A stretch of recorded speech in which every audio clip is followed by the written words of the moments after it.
Masa lagi di Wanita hari ini dan seperti kami wawarkan tadilah kita nak kongsikan berkenaan dengan topik hari Khamis, topik perundangan. Hari ini kita nak bawakan berkenaan dengan gantung tak bertali. Ini sebenarnya untuk pasangan suami isteri dalam rumah tangga lah. Betul tu Fatih. Dan bersama kami di studio adalah dua orang hebat. Di sebelah saya kita bersama dengan Dr. Siti Aisyah Yahya selaku pensyarah kaunseling, psikologi dan kaunseling Pusat Kajian Dakwah dan Kepimpinan Fakulti Pengajian Islam Universiti Kebangsaan Malaysia. Terima kasih Doktor. Ini Barbie versi tradisional. Cantik sangat busananya. Okey, kita juga bersama dengan Tuan Faisaluddin Muhammad Yusof. Hari ini kita bawakan selaku peguam syar'i kita lah. Tuan sihat? Alhamdulillah. Ceria seperti selalu. 3 Barbie seorang Ken? Bolehlah. 3 tak apa, jangan 4. Okey, baik. Terima kasih kedua-duanya bersama kami pada hari ini untuk mengupas topik ini. Tapi sebelum itu, Fatin, kita nak dengarkan ataupun saksikan dahulu laporan yang disediakan berkaitan dengan topik ini. Jom kita saksikan. Langit tidak selalunya cerah. Disangkakan panas hingga ke petang, rupa-rupanya hujan di tengah hari. Begitu juga dengan keadaan alam perkahwinan yang diharapkan kekal sepanjang hayat, rupa-rupanya digantung tak bertali. Sejak kebelakangan ini, kes perceraian dilihat menunjukkan tren yang semakin membimbangkan. Peningkatan bilangan status wanita yang berada dalam keadaan gantung tak bertali juga semakin berleluasa dalam kalangan masyarakat di mana isteri ditinggalkan suami tanpa diceraikan serta dinafikan hak sebagai seorang isteri. Sebelum ini pernah tular kejadian di mana seorang isteri dikatakan hidup merana selama lebih 8 tahun akibat digantung tak bertali. Dan lebih menyedihkan, dia juga terpaksa menanggung beban pinjaman bank ratusan ribu ringgit yang dibuat oleh bekas suaminya. Justru, tidak dapat dinafikan kesedaran wanita merupakan satu keperluan dan ia juga amat penting bagi mengelakkan mereka dari menjadi mangsa penganiayaan serta pengabaian. Namun apa yang menjadi persoalan, apakah perkara yang perlu dilakukan dalam mencari keadilan buat golongan wanita ini? Baik, itu dia laporan yang disediakan dan ramai yang telah berkongsi komen-komen mereka di Facebook. Fatih satu ni daripada Thursday katanya WHI semoga topik hari ini membawa erti bagi yang berbuat begini pada pasangan suatu ketika dulu disayangi dan dikasihi. Ya, bila kita dengar memang sakit hati Fatih kan. Betul. Bila dah kahwin tu memang nak teruskan perkahwinan itu tetapi tiba-tiba tak tahu apa yang berlaku, tak dengar daripada pasangan, tak tahu apa nak buat. Jadi kita nak terus bertanya mungkin kepada Tuan Faisal dari sudut undang-undangnya Tuan Faisal, gantung tak bertali. Kita tahu maksudnya memang dah ditinggalkan, isteri tak ada jawapan daripada suami, tak dengar daripada suami, tak tahu apa nak buat. Tapi daripada definisi undang-undang, apakah yang dimaksudkan? Tuan Faisal? Baiknya, terima kasih Sugita, Fatin, doktor dan semua penonton wanita hari ini. Saya rasa semua orang perempuan lah khasnya dan juga isteri tahu apa maksud gantung tak bertali tadi sebagaimana yang dikongsikan sebelum ni kan. Dia merujuk kepada isteri lah ya. Aku ni masih lagi isteri suami ke ni? Dah lama tak jumpa ni. Balik idak, tak tahu apa cerita dia kan. Makan minum pun kita tanggung sendiri. Ingatkan sebulan 2 je dia menghilang. Rupanya dah lama sangat. Biasanya keadaan ini banyak berlaku ya. Contohlah ya, banyak yang berlaku ni biasanya antaranya kerana mangsa itu, isteri itu mungkin dia tu adalah isteri kedua ataupun ketiga yang perkahwinannya dibuat di luar negara dan belum didaftarkan lagi dalam negara ni ya. Itu satu. Jadi dia punya suami ni mungkin dia balik ni terpecah temelang. Jadi dah isteri pertama dengan ahli keluarga semua blok dia, jangan jumpa sebagai contoh. Keadaan yang kedua biasa berlaku adalah ialah isteri makin lama ialah makin uzur ataupun semakin ialah berumur. Suami pula mungkin ketemu yang lebih bagus di tempat kerja atau jadi dia dah anggap isteri dia sedia ada tu dah macam bahasa kasarnya macam dah kalau kita tengok drama tu macam kain buruk lah kata orang kan. Tak pandang dah sebab dia ada kain yang baru. Kain itulah yang dia pakai. Ditinggalkan, tak bagi nafkah, tak bagi nafkah zahir dan batin dan tak tahu di mana-mana. Jadi ini dimaksudkan gantung tak bertali. Ada suami ke tak ada aku ni? Betul. Nak buat itu salah, nak buat ni salah, nak pergi keluar negara sebagai contoh, kita kena minta izin dengan suami. Tapi suami tak tahu ke mana. Jadi ini adalah definisi dari segi ilustrasinya lah yang biasa berlaku di kalangan para isteri yang menjadi mangsa keadaan. Puncanya mungkin juga belah suami, tapi tak kurang juga isteri pun ada juga jadi faktor. Mungkin awal-awal isteri kata gaduh, isteri kata abang keluarlah. Jadi maknanya suami itu sakit hati lah kan. Kalau sehari tak apa lagi, ni 2 hari dah lah 2 hari. Satu kampung dengar, satu taman dengar suara bini dia kuat sangat kan. Sebagai contoh kan. Dekat-dekat pasar, dekat mana, memalu, menjatuhkan maruah suami. Jadi suami itu mungkin sedih sangat, kecil hati dan sebagainya. Jadi ada juga faktor penyumbangnya suami, tak kurang juga isteri lah. Jadi ini mukadimah daripada saya. Saya suka tu. Maksudnya kita mengambil yang mana titik tengahnya antara pasangan suami isteri. Tapi tadi tu yang pasal kain buruk tu, sebenarnya kain buruk tu yang lap peluh suami tu dulu. Betul. Okey, tak apa. Kita nak tanya kepada doktor kan, kalau kita apa yang dikongsikan Tuan Faisal tadi tu, kita tahu perkahwinan ni adalah kita punya kebersamaan antara suami isteri, peranan masing-masing. Tetapi juga kalau bercakap mengenai gantung tak bertali ini kan, dia ada banyak faktornya sebenarnya. Mungkin dari segi emosi sang isteri itu membuatkan suami itu rasa macam lebih elok dia keluar daripada rumah tu untuk dia meredakan keadaan ataupun tempoh yang diambil tu terlalu lama sehingga akan memberi kesan dan juga persoalan kepada isteri tu. Adakah ini senario yang berlaku sekarang ni, Doktor? Okey, Bismillahirrahmanirrahim. Terima kasih kepada semua. Okey, saya Dr. Aisyah dan saya juga memang berpengalaman lah sebab saya ada lesen KBPA, kaunselor berdaftar pengakuan amalan, dan saya memang bila dijemput dengan tajuk bergantung tak bertali ni, saya sangat optimis lah dan saya rasa macam seolah saya ni adalah pembela wanita. Kita nakkan semangat. Saya setuju. Saya setuju pembela wanita. Ada perdebatan nanti. Ada perdebatan tu nanti. Okey, kalau kita berbalik pada persoalan tadi, kesan ataupun bila kita ditinggalkan dalam wanita di luar sana lah, bukan kita di sini, insya-Allah bila mereka ditinggalkan dalam masa yang sangat lama, at least saya rasa kalau contohlah tuan kan, kalau kita pergi bengkel 3 hari 5 hari tanpa WhatsApp, tanpa video call semua, agak-agaknya boleh ke? Kalau sampai sekarang lah, antara suami dengan isteri tu. Doktor tanya bagi pihak suami. Pihak suami, bagi pihak suami. Jawab. Nak jawab ikhlas pun susah, tak ikhlas pun susah. Sebab tapi betul. Sebenarnya kalau kita dengan pasangan ni kan, kalau tak dapat perkhabaran tu dalam sehari pun susah. Susah kan? Dah makan ke apa kan. Tapi biasanya isteri lah yang lebih concern. Kena blok ke? So kita sebagai perempuan, kesan dia memang sangat tinggi lah. So kita masih hang orang kata kan. Macam aku masih lagi ke isteri dia, tapi kenapa dia tak call aku apa semua. So itu yang dikatakan bergantung tak bertali, itu memang kesan yang sangat beratlah bagi wanita. Dan kat sini saya nak bawa 2 perkara lah. Pertama sekali adalah dari segi sudut ekonomi. Ekonomi, contohlah bila kita ada suami akan bagi kita everything. Contoh setiap hari jadi bagi gelang emas, contohlah kan. Setiap hari jadi Pak Wer kan, Sugi Pak Wer boyfriend bagi gelang emas kan. Tapi at one day tiba-tiba tiada benda tu. So pertama dari segi survival hidup tu, dari sudut ekonomi tu, memang kita perempuan akan rasa. So contoh kalau setiap hari kita boleh makan ayam KFC, tapi bila dah tak ada support daripada suami, kita rasa macam aku nak makan apa ni. So dia rasa hang di situ. Dan yang keduanya saya nak tekankan dari sudut psikologi lah, yang mana psikologi ni kita melihat kepada 3 perkara, iaitu dari sudut tingkah laku, daripada apa yang kita pertunjukkan. Yang kedua dari sudut pemikiran, apa yang kita ni macam overthinking apa semua. Dan yang ketiga dari sudut perasaan.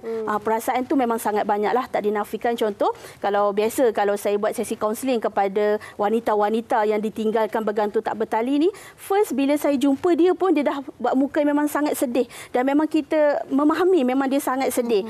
Dan di situ juga sebenarnya wanita tu juga dia menanggung beban yang bila dia bercerita, memang setiap kali sesi kaunseling yang saya akan buat, memang mereka akan menangis. Sebab bila mereka berjumpa dengan kaunselor, di situlah mereka boleh meluahkan perasaan yang selama ini terpendam, yang dah 3 bulan, dah 5 bulan, setahun dah tak berjumpa dengan suami. So dia rasa the right person yang dijumpa untuk dia meluahkan masalah dia.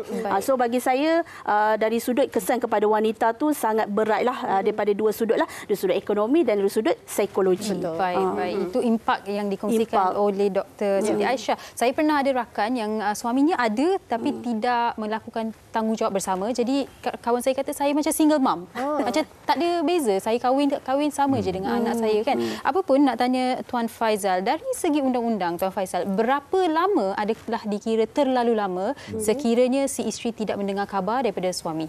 Okey, dalam hal ini kita kena rujuk apa isteri boleh lakukan. Sampai bila tahap kesabaran ni? 1 hari, 2 hari, 1 bulan, setahun dan sebagainya. Jadi dalam hal begini, bila katakanlah isteri-isteri ini yang mengalami keadaan gantung tak bertali ni, dah cuba cari, ya, saya tambah sikit macam yang doktor cakap tadi, bukan setakat emosi dan juga dari segi kewangan. Sebenarnya perempuan ni dia marah-marah macam mana pun dengan kita suami. sayang. Sebelum Tuan Faizal boleh habiskan ayat. Dia benci macam mana pun. Sebab itu tempat dia nak meluahkan. Betul. Dia suami kena banyak sabarlah. Tapi kadang-kadang melampau juga isteri ni. Baik. Dalam keadaan begini, sampai bila ya? Kemudaratan ni perlu dihilangkan dalam kaedah fiqh ni berapa lama ya? Dalam hal ini sebagai contoh puan-puan yang baru kahwin ataupun dah lama kahwin, tengok balik sijil nikah kita tu. Ingat lagi tak suami dulu lepas akad nikah apa dia lafazkan? Ada taklid kan? Sekiranya contoh ada setengah negeri kata sekiranya aku biarkan isteri aku selama 3 bulan ataupun 4 bulan aku menghilangkan diri ke tanpa bagi nafkah sebagainya, dia boleh mengadu kepada hakim dan untuk mohon cerai. Boleh itu satu. Maknanya 3 bulan ataupun 4 bulan. Boleh mohon fasah kalau tak diberi nafkah. Contoh 4 bulan. 3 bulan dan ada setengah tempat 4 bulan berturut-turut. Tak dapat nafkah batin. 4 bulan boleh mohon untuk fasah juga. Jadi dalam hal begini katakanlah memang dah lama sangat ni ya. Jadi perlu mohon kepada mahkamah untuk mohon selain daripada fasa, selain mohon cerai taklik, boleh juga mohon perceraian dengan kebenaran mahkamah. Ini perkara yang puan-puan boleh lakukan. Bukan maksud saya suruh bercerai. Bukan maksud saya nak runtuhkan rumah tangga dan masjid yang bahagia yang kita telah bina. Mungkin suami tadi menghilangkan diri, faktor kita. Terlebih kita marah dia, dia kecil hati. Mentang-mentanglah suami kita tu baru kena buang kerja. Baru per bulan kita yang menanggung dia, dah kita terkasar bahasa. Lelaki pun ada yang hati lembut, ada yang hati saya tak kata hati tisu, tapi hatinya ada bunga di dalamnya, ada taman kan. Mungkin juga tindakan kita tu keterlaluan. Tapi mungkin juga suami kita tu ada masalah lain. Mungkin ada, saya pernah buat, mungkin dia ada hilang ingatan sedikit, mungkin dia kemalangan, ataupun mungkin itulah dia dapat jodoh yang lain. Jadi perkara-perkara begini kita kena siasat dahulu. Kalaulah kita dah siasat, kita dah tahu dan kita tak boleh bersabar. Kita dah tak boleh dah nak menanggung, dipanggil kemudaratan ni, kesusahan ni. Lama sangat dah ni. Kan? Aku muda lagi ni. Cantik lagi. Bagi contoh kan. Contoh. Bukan saya nak galakkan puan-puan untuk berpisah dengan suami dengan niat untuk berkahwin lagi. Tidak. Ada anak, tengok anak tu.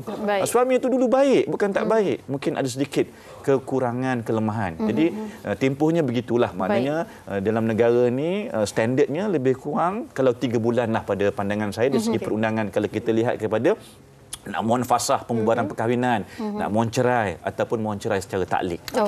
Itu 3 bulan tempohnya. Tapi ini kita ada soalan daripada penonton kita Tuan Saleh Suryani. Saya minta fasad dah 3 tahun. Tinggal berasingan dah 3 tahun. Saya tak tahulah kenapa susah sangat mahkamah nak jatuh talak bila suami pun dah tak peduli pasal perkahwinan ni. Okey, ini kita kena bantu puan ini. Siapa nama puan tu? Puan Saleh Suryani. Puan Saleh Suryani. Dia begini ya, saya faham. 3 tahun tu mungkin dia tunggu 3 tahun baru dia nak file. Itu satu keadaan. Satu keadaan lagi mungkin dia dah file tapi kes tu tak selesai lagi dalam tempoh 3 tahun. Itu pun boleh jadi sebab kita tak tahu soalan dia yang sebenar. Jadi dalam hal begini memang ya proses fasa ini, contoh ya puan tadi mungkin dia kata dah lama sangat tak jumpa suami ataupun tak dapat nafkah daripada suami. Suaminya ada, tapi segala-galanya dia yang menguruskan. Macam tadi tu, single mom. Aku single mom kan? Jadi hal begini, bila filekan permohonan fasa, kita kena buktikan apa dakwaan kita tu. Sebagai contoh, puan-puan kata suami tak ada bersama kita berapa lama. Jadi kita kena bawa saksi. Ya, 2 orang saksi lelaki. Kalau tak ada 2 orang saksi lelaki, seorang saksi lelaki, 2 orang lagi perempuan sebagai contoh ya. Lepas tu yang kedua, katakanlah nafkah tu kita sendiri yang tanggung. Tunjukkanlah kita ada bukti pendapatan. Kita berkerjaya, bayaran rumah, bayaran kereta, bayaran bil-bil, segalanya anak semua kita yang tanggung daripada gaji kita. Sekarang lagi canggut, dulu kita kena sediakan resit, guna cash. Sekarang tak payah, gunakan semuanya guna QRP ke ataupun so transaction tu kita boleh print daripada statement tu daripada pihak bank, dan itu kita boleh majukan ke mahkamah sebagai bukti keterangan yang menyokong kita punya dakwaan. Itu prosesnya. Barulah bila hakim berpuas hati, barulah fasah itu dibenarkan. Sebab hakim pun tidak boleh sewenang-wenangnya. Hakim kena berlaku adil, itu masuk adil. Cuma yang 3 tahun tadi tu saya tak bolehlah nak menyalahkan mahkamah semata-mata, ataupun mungkin 3 tahun dia menunggu baru dia file. Mungkin ada keberanian untuk file tu. Jadi kita kena tahulah keadaannya. Jadi begitulah fasah ni. Okey, baik. Ini sebenarnya pengalaman yang dikongsikan oleh Nurul Naim. Katanya, saya salah seorang pernah mengalaminya. Bergantung tak bertali, ex tak nak lepaskan saya. Memang makan masa prosesnya. Saya pun banyak bertanya dengan kawan-kawan yang pernah mengalaminya. Proses dalam 1.5 tahun naik turun mahkamah, ikut proses semua yang disarankan, termasuklah iklan dalam surat khabar, dan akhirnya selesai waktu itu tahun 2017. Jadi akan berlaku apa yang diinginkan tetapi mengambil masa prosesnya. Baik. Dan seterusnya kita nak tanya kepada Dr. Aisyah. Dr. Aisyah, bila bercakap mengenai perkahwinan, kalau suami dan isteri sahaja tidak mengapa, walaupun iyalah memang susah berat situasinya. Tapi bila dah melibatkan anak-anak, itu juga satu situasi yang cukup membebankan emosi anak-anak, psikologi anak-anak. Jadi mungkin Puan Aisyah daripada pengalaman boleh kongsikan. Okey, daripada pengalaman saya memang kesan yang sangat teruk. Pertama tadi kalau kes lah, kita tengok kes kan, macam tuan pun tadi kes kalau suami, sebenarnya kalau saya ambil semulalah yang tuan saya orang kata counter back semula wanita lah. Contohlah dia kata dah kain buruk dah tak nak guna. So kain buruk kita boleh buat lap peluh kan. Tapi dalam masa yang sama kenapa tak dikomunikasikan masalah tu? So itu isunya sekarang. So kalau kita tengok sekarang masalah yang terjadi apabila lelaki, ini kita kisahkan situasi lelaki lah yang meninggalkan wanita kan, satu side yang mana kesannya bukan saja pada wanita tapi anak-anak, dan anak-anak ni memang keadaan psikologi mereka sangat teruk, ataupun bahasa mudah kita kata memang mereka sangat down. So contohlah daripada pengalaman saya sendiri, bila saya pergi program motivasi apa semua ataupun saya buat sesi kaunseling kepada kanak-kanak memang sukar untuk bercakap, nak cerita masalah kan. Kalau kita jumpa budak 3 tahun 4 tahun, kita kata adik ada masalah, mesti dia orang tak pandai nak cerita. So dalam kaunseling kita boleh buat terapi lukisan. So kat situ saya cuba buat, dan apa yang saya dapat ini, kalau isu yang berkaitan dengan rumah tangga lah, dia akan lukis gambar ayah dia seperti monster. Saya kena check lah anak saya punya. Boleh check lepas ni. Anak-anak kan lukis gambar kita cantik ke suami dia yang cantik. Jadi sebenarnya kalau melihat dalam terapi lukisan ni, lukisan mana yang dilukis cantik tu, itu sebenarnya dia lebih sayang kepada kita. Itulah saya selalu dia letak mahkota. Mahkota sweet right. So memang kesan dia kepada kanak-kanak, dan ada jugalah kes yang saya jumpa bila saya tanya, saya buat sesi kaunseling lah lepas daripada program, saya tanya adik boleh saya tahu kenapa adik lukis macam ni, ada bukan yang snorkeling tu bukan yang viral yang snorkeling nak bunuh diri tu bukan. Ingat itu kan. Bukan, ini yang dia memang buat ada tiang, ada tali. Lepas tu dia siap buat gambar tali bulat, lepas tu dia nak gantung kepala dia.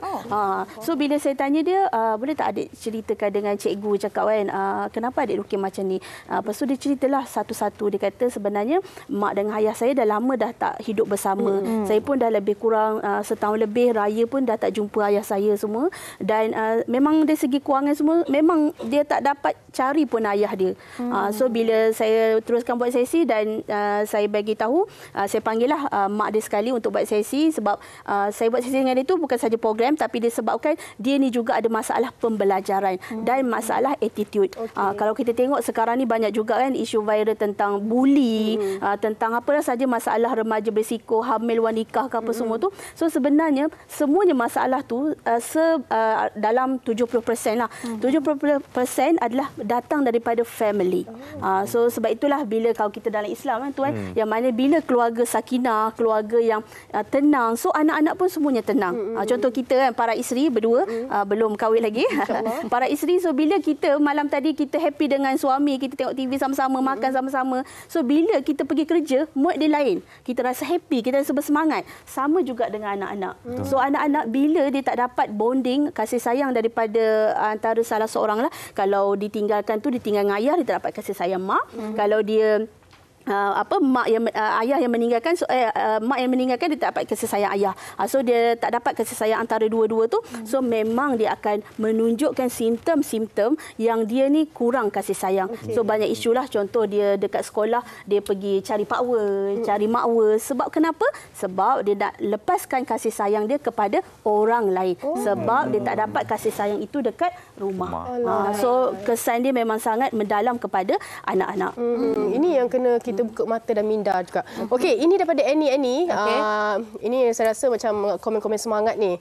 Kita orang kaum Hawa kena berani buat keputusan ke mahkamah jika suami yang tak bertanggungjawab. Betul. Biarkan isteri gantung tak bertali.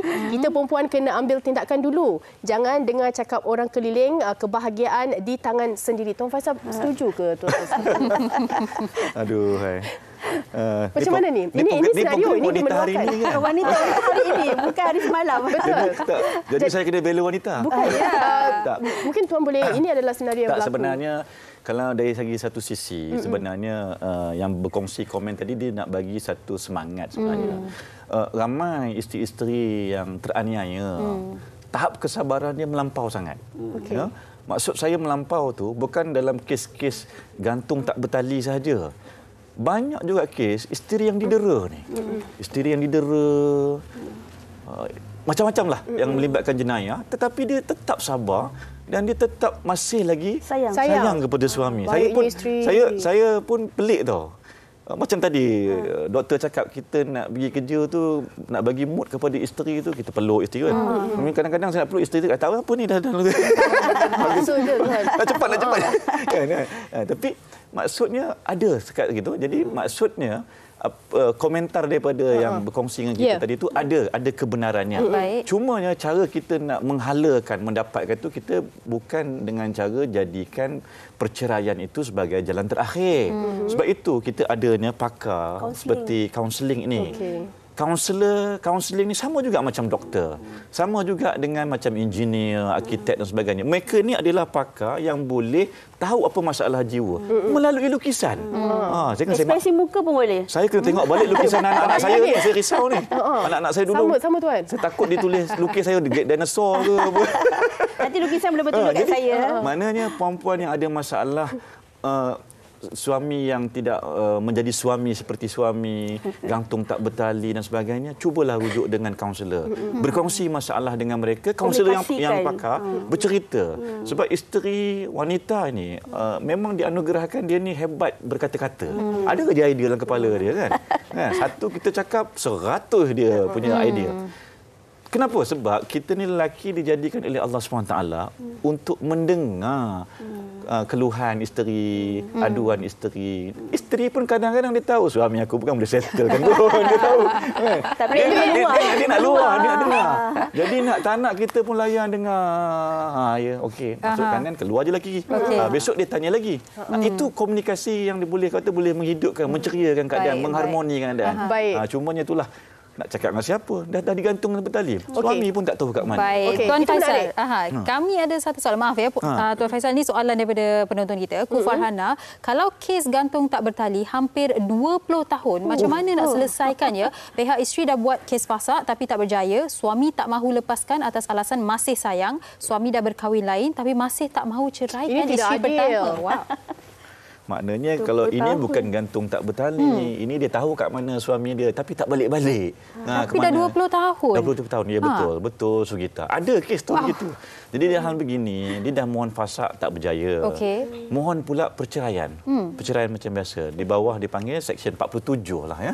Dapatkan khidmat daripada pihak peguam.